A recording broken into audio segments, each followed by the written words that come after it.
प्रधानमंत्री नरेंद्र मोदी के केंद्र में सत्ता संभालने के 9 साल पूरे होने पर भाजपा की मोदी सरकार की जब तक उपलब्धियां गिनाने में झारखंड के पूर्व मुख्यमंत्री रघुवर दास सिद्धार्थनगर जिले में पहुंचे। इस मौके पर उनके साथ उत्तर प्रदेश के नगर विकास ऊर्जा मंत्री ए.के. शर्मा भी मौजूद थे।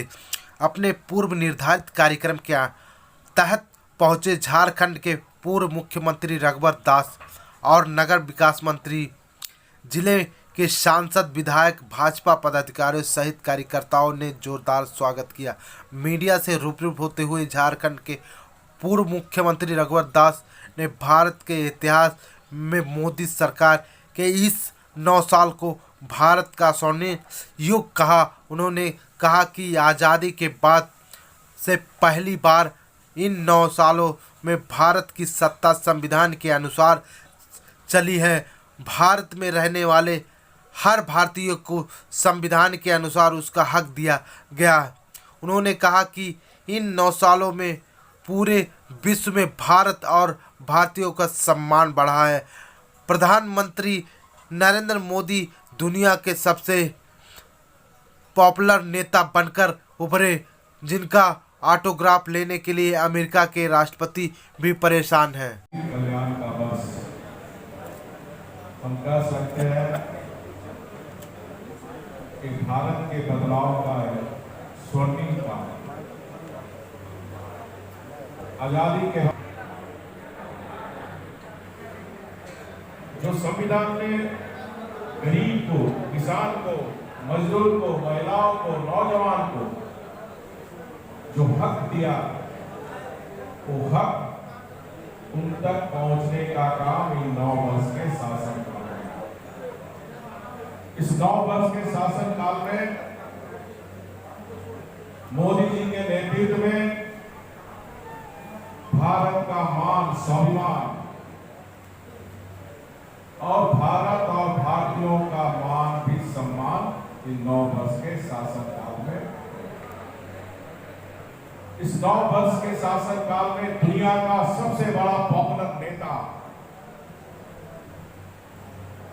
इस भारत के इस गरीब परिवार में जन्मे आदरणीय नरेंद्र मोदी जी आज दुनिया का सबसे पॉपुलर वैश्विक नेता, और उस वैश्विक नेता का ऑटोग्राफ लेने के अमेरिका जैसा राष्ट्रपति आज परेशान है। 140 करोड़ भारत की जनता का मान और सम्मान बढ़ाने वाला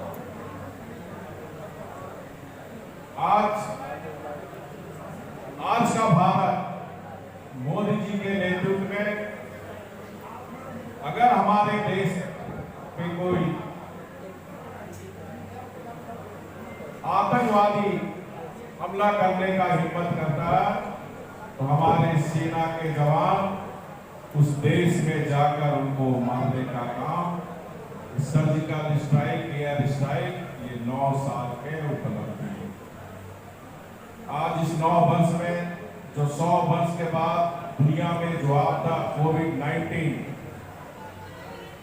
जिसको बखूबी मोदी जी के दूरदृष्टि के कारण न सिर्फ हम अपने देश के लोगों को टीका दिया, बल्कि 100 देश से भी ज्यादा लोगों को टीका देने का काम किया। और जहां इस वैश्विक कोरोना महामारी में चाइना, जापान, अमेरिका जैसी देश की अर्थव्यवस्था लड़खड़ा गई, लेकिन मोदी जी के दूरदृष्टि के कारण आज जो भारत 2014 में 10वां स्थान अर्थव्यवस्था में था, आज 5वां स्थान। आज भारत को और फक्र है कि जो ब्रिटेन 200 वर्ष हम पर राज किया, उस ब्रिटेन का अर्थव्यवस्था में पछाड़कर आज भारत ब्रिटेन से भी आगे। अगर हम इंफ्रास्ट्रक्चर और मैन्युफैक्चर पर देखें तो आज भी जो इंफ्रास्ट्रक्चर देश में सड़क, हाईवे, पुल, पुलिये या ट्रेन में देखे वंदे मातरम जैसी सड़कें, ट्रेनें आज वैश्विक स्तर के बन रहे हैं। इस तरह 9 वर्ष के शासन काल में हर सेक्टर में आज भारत अपनी दुनिया में पहचान सर, राहुल करेगा। गांधी को लेकर क्या कहेंगे? जिस तरह से राहुल गांधी लगातार विदेशों में जाकर यहाँ के खिलाफ बयानबाजी करते हैं, उनके बयान को किस तरह से देखते हैं और क्या कहेंगे? देखिए, कांग्रेस पार्टी एक सांप्रदायिक पार्टी है। आजाद भारत के बाद उनकी जितनी भी गतिविधियां देखें वो सांप्रदायिकता की बात करके, अभी आपने देखा विदेश में उन्होंने मुस्लिम लीग, जिस मुस्लिम लीग इस आजादी के बाद भारत माता से जिनके खून रंगे थे, उन मुस्लिम लीग के साथ इन्होंने केरला में सरकार बनाई थी और आज उस मुस्लिम लीग को कह सबसे अच्छी पार्टी। ये साफ दिखाता है कि कांग्रेस पार्टी आजाद भारत में कोई सांप्रदायिक पार्टी है तो है कांग्रेस पार्टी। सर, ये कह रहा है कि अभी ममता दीदी ने रेलवे मंत्री के सामने ही कुछ रेलवे में अभी हादसा भी हुआ है तो जिक्र किया कुछ खामियों को, तो क्या मानते हो? जो बालासार की रेल दुर्घटना बहुत ही दुखद घटना, और इस दुखद घटना की जो संवेदना आप देखिए, स्वयं हमारे देश के जननायक जनप्रिय प्रधानमंत्री जी स्वयं बालासार पहुंचे। पूर्व से ही हमारे 24 घंटा हमारे जो केंद्रीय रेल मंत्री अशोक फैसले जी, हमारे शिक्षा मंत्री धर्मेंद्र प्रधान जी 24/7 एक पैर पर वहां खड़े हैं।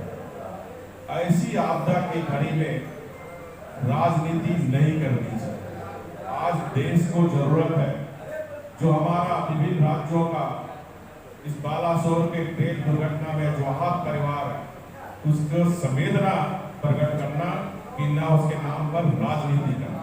राजनीति का समय नहीं है। सर, अखिलेश यादव कह रहे हैं ये कवच नहीं भाजपाई कपट है, इसकी क्या रहे हैं? अखिलेश यादव कह रहे हैं ये कवच नहीं भाजपाई कपट है। क्या कवच? ट्रेन मुद्दे को लेकर से जो दुर्घटना, मैं फिर कह रहा हूँ, कोई यादव हो कोई बनर्जी हो, देश में जहाँ दुनिया आज प्रधानमंत्री जी और देश के मैं अपनी संवेदना प्रकट कर रहा हूँ, वैसे समय इस तरह की घटिया राजनीति चाहे सपा हो चाहे टीएमसी हो अन्य राजनीतिक दल को नहीं करना। सर, 24 को लेकर क्या तैयारी है? उत्तर प्रदेश में भाजपा इस बार कितनी सीटें?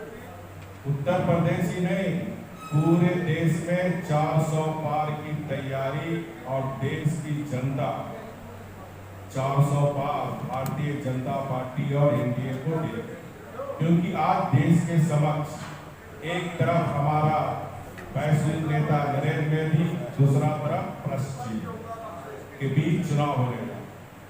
आप देख रहे हैं आज विपक्ष में आज एक तरफ गठबंधन हो रहा तो दूसरा तरफ टकराव भी हो रहा। कोई एक मंच बना रहा, ये जो विपक्षी दल के नेता ऐसा राजनीतिक मंच का कॉमेडियन है, जैसे कॉमेडियन हंसाने का काम करते हैं, उसी तरह एक कॉमेडियन नेता लोग घूम घूम के कोई एक मंच बना रहा है दूसरा मंच बना रहा है, मोदी हटाओ बीजेपी हटाओ। तो देश की जनता इन कॉमेडियन नेताओं से परेशान है। देश में एक ही नेता है और मोदी